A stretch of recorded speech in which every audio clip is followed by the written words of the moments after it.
Welcome to, I guess, Football Daily. Welcome to the show where I just talk randomly about football stuff each day.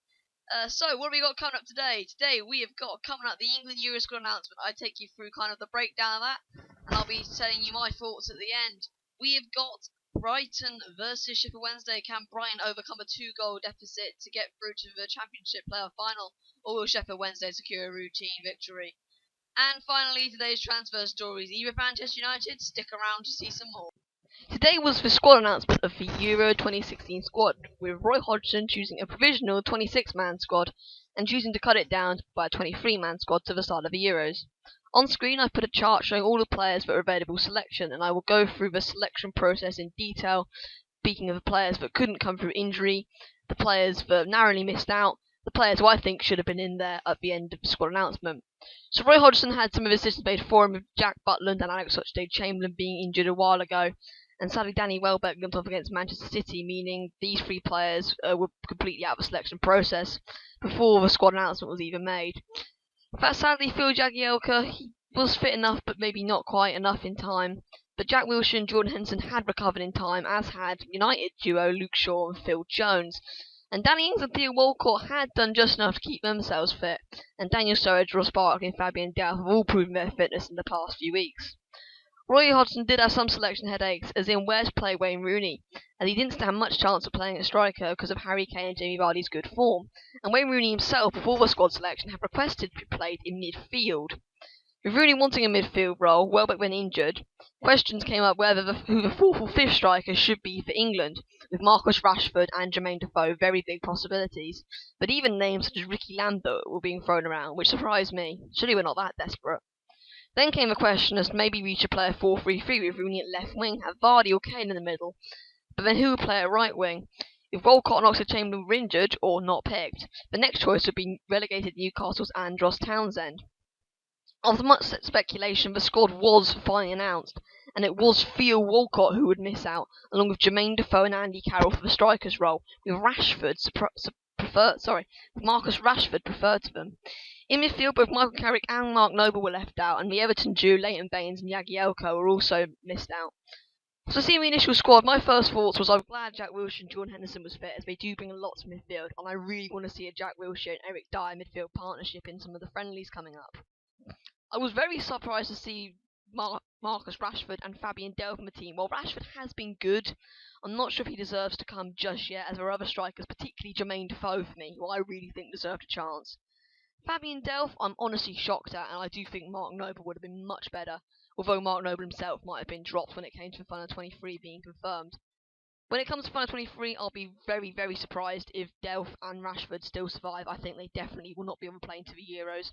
I actually do think Theo Walcott should be there, though I know that's not an opinion that's going to be shared by a lot of fans.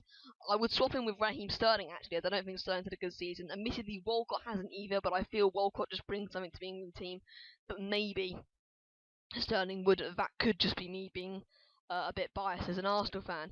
But I do think that Walcott and Noble should probably be in there, and Jermaine Defoe probably in the places of Rashford, Sterling and Delph. That's just my opinion though. So what do you think of the English squad announcement? Leave your comments below. Where do you think Wayne Rooney should play? Do you think Walcott should have come, or is that just me? What is your Euros team? Please do let me know and I'll try and respond. So now we look at the games of the past day, and only one game on, but it is an all-important Championship playoff semi-final. It is between Brighton and Sheffield Wednesday. Brighton were incredibly unlucky in the first leg and ended up having down to 10 men due to 4 players limping off injured, and they were 2-0 down on aggregate. Could they regain that and make a miraculous move into the Championship playoff final? Find out. Brighton needed an early goal and nearly got it several times, as first Anthony Knockaert's free kick would be powered onto the post. Brighton knew in order to overcome a 2-goal deficit they would have to press forward and get a goal early, and would do so several times, with Steve Sidwell having his cross cut out in the latest attack. Going forward again, it would be Anthony Knockaert, a very influential Frenchman, having his shot just put wide. Once again, Knockaert looked danger, but the next chance would go to Sam Baldock, who would receive the through ball while staying on side and have his shot just tipped over by Kieran Westwood. Brighton really wanted to score early on and would come forward once again as Knockaert headed wide in what looked an easier place to score. However, Knockaert would find a sister, as his free kick was tapped in at the far post by Lewis Dunk, back from suspension, to put Brighton 1-0 up. The tie seemed to be heading in Brighton's favour after this. However, Sheffield Wednesday would start to get more into the game after this. Eventually, their first attack of the game, Jeb Wallace would put through a cross, which would end up all the way into the back of the net, albeit in controversial circumstances. While Jeb Wallace had got a crucial goal for Sheffield Wednesday, replays show that Gary Hooper had pushed Lewis Dunk away from the ball, meaning he couldn't header it. However, the referee did not spot this, and 1-1 it remained. Brighton, however, continued to come forward in search, and James Wilson's toe punt nearly ended up in the net, but it was a good save by Westwood. Once again, Scallop with a free kick, just going wide of the top corner. Brighton were pressing, but it was one of those really unlucky days where they wished they could get through. In injury time, they had more chances, this one being a header by Andy Greer receiving Sivwell's cross in. However, it went wide. However, once again, another opportunity as an absolute flurry of chances were cleared off the line. However, from resulting throw-in, Sheffield Wednesday would be found themselves unlucky with only their second shot of the game not to be 2-1 up. The counter-attack was led by Gary Hooper, who played the ball to Forestieri, who kept his run onside. A lovely chipped-in pass to the outside of the right foot and a great save by David Stockdale to deny Hooper, who must have thought he'd put the tie to bed. The second half continued in much the same vein, as first Scallop had a shot saved by Westwood, before Wilson's shot was easily claimed by the goalkeeper. Wednesday would grow in confidence and would have a couple of chances of their own though, and David Stockdale nearly gifted Barry Banana a chance here, and after Bong missed the ball, he probably should have passed better to a teammate, but the chance was cleared. However, Brighton midfielder Kyle was lucky not to be sent off for this challenge on the counter-attacking Forestieri. However, the referee only deemed it worthy of a yellow card, making that his second controversial decision of the match. The game was starting to descend into scrappy tackles and challenges, and after Graham seemed to go down injured, Sengalua was rather unhappy. This sparked a bit of a brawl between the players, as the game was very much descending into scrappy territory, with Wednesday more than happy to see it a 1-1 draw, but Brighton desperate to get themselves back into the game with only 20 minutes left. However, it was Wednesday who were developing more and more of the game, and Nui was very unlucky not to put the ball in, though he'll feel he should have done better with this header from close range. Brighton did have a late flurry in the last 10 minutes, firstly James Wilson having a shot on the turn, however, it went just over. Then, Kazenga-Lualua, the effectual substitute, cut in on the inside and tried a driver from 20 yards, however, it was to little effect.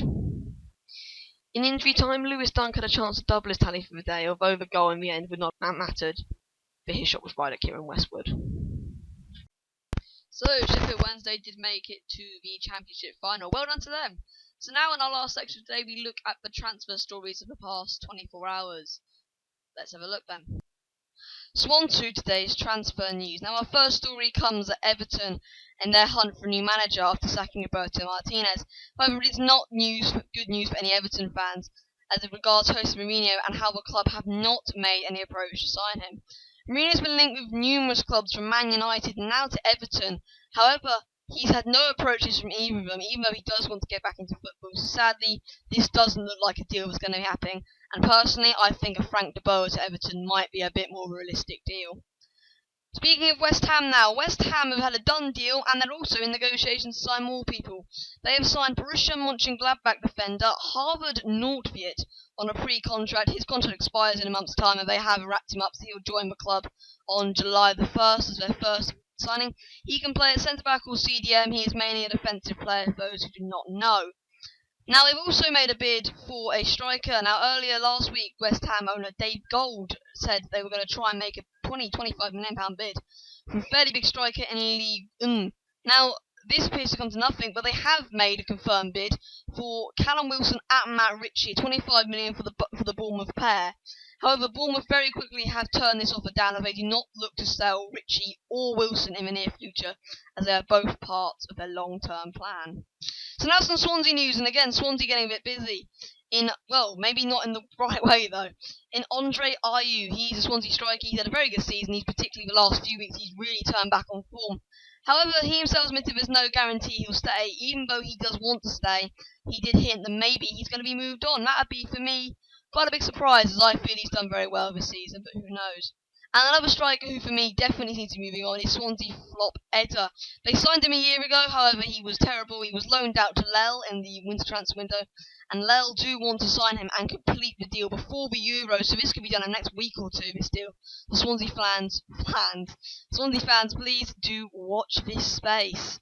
Now, this is a bit about Arsenal midfielder Mikel Arteta, the player who is currently going to be leaving the club as his contract expires in a month's time. It is so sad, particularly as an Arsenal fan, to see any player leave a club after such a long amount of time, though he himself has said he feels it was definitely the right time to leave, as he no longer could contribute to the Arsenal team, and he will probably be retiring come the end of the month, unless a big offer comes in for him. Now, Zlatan Ibrahimovic to Manchester United, or maybe not, as the player's agent has hinted that he might not end up at Manchester United, despite lots of speculation particularly over whether he'll be at Manchester United or Arsenal. He probably won't end up at either of them. The agents denied any contact from Manchester United, so Man United hoped maybe a bit too early. That's all from the transfer news today, and that's all from this video today. Stick around for tomorrow as the transfer window gets more and more in depth. Please leave any comments. I've said throughout the video, where should Ibra go to? What would your England team be? Just trying to make sure the comments, everything. This is my first video, so a bit of love would be appreciated. But other than that, hopefully I'll talk to you guys later. See ya!